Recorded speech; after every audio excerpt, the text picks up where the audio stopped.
എന്തൊക്കെയുണ്ട് എല്ലാവരുടെയും വിശേഷങ്ങൾ? സുഖമായിരിക്കുന്നു വിചാരിക്കുന്നു. നല്ല മഴയൊക്കെ തുടങ്ങിയിട്ടുണ്ട്. ഞാൻ എന്തായാലും ഇന്ന് പുളി ഇഞ്ചിയുടെ റെസിപ്പി ആയിട്ടാണ് വന്നിട്ടുള്ളത്. ഒരു സദ്യ സ്പെഷ്യൽ ആയിട്ടാണ്. ഇനിയിപ്പോൾ സദ്യയൊന്നും ഇല്ലെങ്കിലും നമുക്ക് പുളിയിഞ്ചി ഇഷ്ടമില്ലാത്തവരാരുമില്ല. എല്ലാവർക്കും തന്നെ ഫേവറേറ്റ് ആയിട്ടുള്ളൊരു ഐറ്റമാണ്. ഇതെങ്ങനെ ഉണ്ടാക്കാൻ നോക്കാം. ഞാനിപ്പോൾ ഇവിടെ ഒരു 2 വലിയ ഉണ്ട പുളി വെള്ളത്തിലിട്ട് വെച്ചിട്ടുണ്ട്. ഒരു 3-4 മണിക്കൂർ ഞാൻ വെള്ളത്തിലിട്ട് വെച്ചു. ചൂടുവെള്ളത്തിലാണെങ്കിൽ 1 മണിക്കൂറൊക്കെ ഇട്ടാൽ തന്നെ ധാരാളമാണ്. അതിലേക്ക് വേണ്ടി ഞാൻ പാത്രം അടുപ്പിൽ വെച്ചിട്ട് വെളിച്ചെണ്ണ ഒഴിച്ചിട്ടുണ്ട്. ഒരു 4 ടേബിൾ സ്പൂൺ വെളിച്ചെണ്ണ ഒഴിച്ചിട്ടുണ്ട്. വെളിച്ചെണ്ണ കുറവ് തോന്നിയാൽ പിന്നെ ഒഴിച്ചു കൊടുക്കുക. ഇപ്പോൾ ഞാൻ 4 ടേബിൾ സ്പൂണാണ് ഒഴിച്ചിട്ടുള്ളത്. പുളിയൊക്കെ നമ്മുടെ ഇഷ്ടത്തിനനുസരിച്ച് എടുക്കാം കേട്ടോ. ഞാനിപ്പോൾ ഒരു വലിയ 2 ഉണ്ടയായിട്ടാണ് എടുത്തിട്ടുള്ളത്. അതിലേക്ക് ഇഞ്ചി ഏകദേശം 1/4 കപ്പ് ഇഞ്ചി, 1/4 കപ്പ് നിറയെണ്ണുണ്ട്. കുഞ്ഞായിട്ട് ചോപ്പ് ചെയ്തിട്ടുള്ളതാണ്. തീരെ ചെറുതായിട്ടാണ് അരിഞ്ഞിട്ടുള്ളത്. നമുക്ക് എടുത്ത് കളയാൻ കിട്ടാത്ത രീതിയിൽ അത്രയും കുഞ്ഞായിട്ട് അരിഞ്ഞത് ഇട്ട് കൊടുക്കുന്നുണ്ട്. അതൊന്ന് നന്നായിട്ട് വഴറ്റിയെടുക്കണം. നന്നായിട്ട് ഇഞ്ചി ഈ ഓയിലിൽ കിടന്ന് തന്നെ ഒന്ന് വേവണം. നമ്മൾ പിന്നെ കഴിക്കുമ്പോൾ അങ്ങ് എടുത്ത് കളയൊന്നുമില്ലല്ലോ. ആ കളയത്തക്ക രീതിയിലല്ല നമ്മൾ അരിഞ്ഞിട്ടുള്ളത്. അതുകൊണ്ട് നന്നായിട്ടൊന്ന് വഴറ്റിയെടുക്കുക. നമ്മൾ പുളി പിഴിഞ്ഞ് വെച്ചിട്ടുണ്ട്. 1/4 കപ്പാണ്.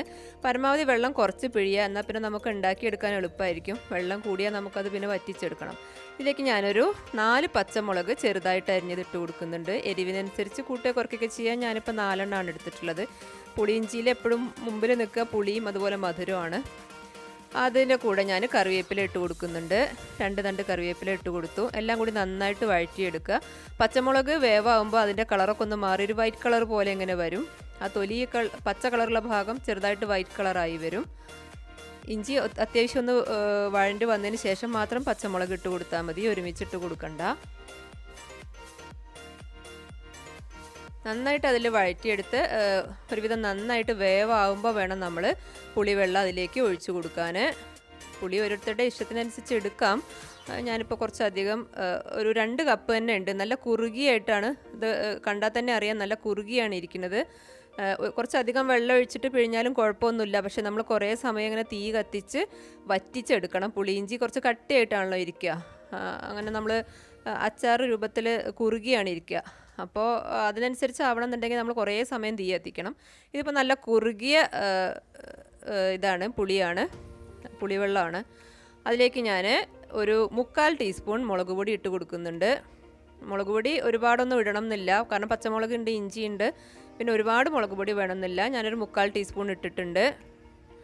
പിന്നെ ഇട്ട് കൊടുക്കുന്നത് കായപ്പൊടിയാണ്. അത് ഒരുപാട് അറിയുന്ന രീതിയിൽ ഇടരുത്. കായപ്പൊടി ഇട്ടു എന്ന് തോന്നത്തക്ക രീതിയിൽ ഇടരുത്. പേരിനൊരു നുള്ള് മാത്രം ഇട്ടാൽ മതി. വല്ലാതെ അതിൻ്റെ ടേസ്റ്റ് വരാൻ പാടില്ല. പിന്നെ ഉപ്പും കൂടി ഇട്ട് കൊടുക്കേണ്ടതാണ്. പക്ഷേ ഞാൻ ഉപ്പ് ഇടുന്നില്ല, കാരണം പുളി ഞാൻ ഉപ്പിട്ടിട്ട് ഉണക്കി വെച്ചതായിരുന്നു. അപ്പോൾ അതിൽ കുറച്ച് പുളി ഉണ്ടാവുമല്ലോ. പിന്നെ ശർക്കര ഇട്ട് കൊടുക്കുന്നുണ്ട്.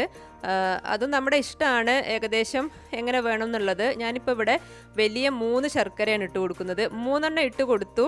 എന്നിട്ട് അത് ഉരുക്കി കഴിഞ്ഞിട്ട് ഞാൻ പിന്നെ നോക്കുമ്പോൾ കുറച്ച് കുറവായിട്ട് എനിക്ക് തോന്നിയിട്ട് പിന്നെ ഞാൻ 1 എണ്ണം കൂടി ഇട്ട് കൊടുത്തു. 4 എണ്ണം ഇട്ടപ്പോഴാണ് കറക്റ്റ് ഓക്കെ ആയത്. അപ്പോൾ ഇപ്പം ഞാൻ 3 എണ്ണം ഇടുന്നുള്ളൂ. പിന്നെ ശർക്കരയൊക്കെ അതിൽ കിടന്ന് ഉരുകി ഇപ്പോൾ കണ്ടോ നന്നായിട്ട് തിളച്ചുകൊണ്ടിരിക്കുകയാണ്. ചെറിയ ഫ്ലെയിമിലിട്ടിട്ട് വേണം കേട്ടോ ചെയ്യാൻ. വലിയ ഫ്ലെയിമിലിട്ട് കഴിഞ്ഞാൽ ഇതങ്ങ് വറ്റും ചെയ്യും, ശർക്കര പെട്ടെന്ന് അങ്ങ് ഉരുകില്ല. കാരണം ഒരുപാട് ശർക്കര ഉള്ളതാണല്ലോ ഇതിൽ.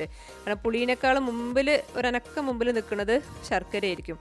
അപ്പോൾ പെട്ടെന്ന് അങ്ങ് ശരിയായി കിട്ടൂല നമുക്ക്. അപ്പോൾ ചെറിയ ഫ്ലെയിമിലിട്ടിട്ട് വേണം ചെയ്യാൻ. മാത്രമല്ല നമ്മൾ ഒരുപാട് ലൂസായ പുളിവെള്ളമാണെന്നുണ്ടെങ്കിൽ ശർക്കര ഉരുകാൻ ഒരുപാട് സമയം കിട്ടും ചെയ്യും. ഇതിപ്പോൾ നല്ല ടൈറ്റായിട്ടുള്ളതാണ്.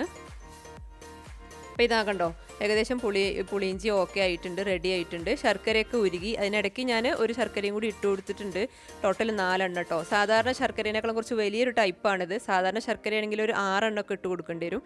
ഇവിടെ ഇപ്പം ഞാൻ 4 എണ്ണമാണ് ഇട്ടിട്ടുള്ളത്. ഇട്ടിട്ട് നമുക്ക് കഴിച്ച് നോക്കിയാൽ പുളിയിഞ്ചി ഓക്കെ ആണോ നോക്കാം. കറക്റ്റ് ആണെങ്കിൽ ഇല്ലെങ്കിൽ നമുക്ക് പിന്നെ എപ്പോൾ വേണമെങ്കിലും ശർക്കര ഇട്ട് കൊടുക്കാമല്ലോ. അങ്ങനെ ചെയ്താൽ മതി. കുറവ് തോന്നിയിട്ടുണ്ടെങ്കിൽ പിന്നെ ഇട്ട് കൊടുക്കുക. ഇനിയിപ്പോൾ ഞാൻ വറവിടുകയാണ്. ഇപ്പോൾ ഓക്കെ ആയി. ഞാനൊരു വേറെ പാത്രത്തിലേക്ക് മാറ്റിയിട്ടുണ്ട്, റെഡി ആയിട്ടുണ്ട്. അപ്പോൾ കടുകും കറിവേപ്പിലയും വറ്റൽമുളകും ഇട്ടിട്ട് വെളിച്ചെണ്ണയിൽ തന്നെ വറവിട്ടു. വെളിച്ചെണ്ണ തന്നെ ഉപയോഗിക്കാൻ ശ്രദ്ധിക്കുക. കറിവേപ്പിലയും കടുകും ഉണക്കമുളകും വെളിച്ചെണ്ണയിൽ പൊട്ടിച്ചിട്ട് ഇതിലേക്ക് അങ്ങ് ഒഴിച്ചു. അത്രയേ ഉള്ളൂ. ഇതിപ്പോൾ സദ്യക്ക് കഴിക്കുമ്പോൾ നമ്മൾ തലേ ദിവസം ഉണ്ടാക്കി വെച്ചാലാണ് ടേസ്റ്റ് ഉണ്ടാവുക. ട്രൈ ചെയ്യുക. എന്നിട്ട് ഫീഡ്ബാക്കൊക്കെ കമൻറ്റിലൂടെ അറിയിക്കുക. Thank you.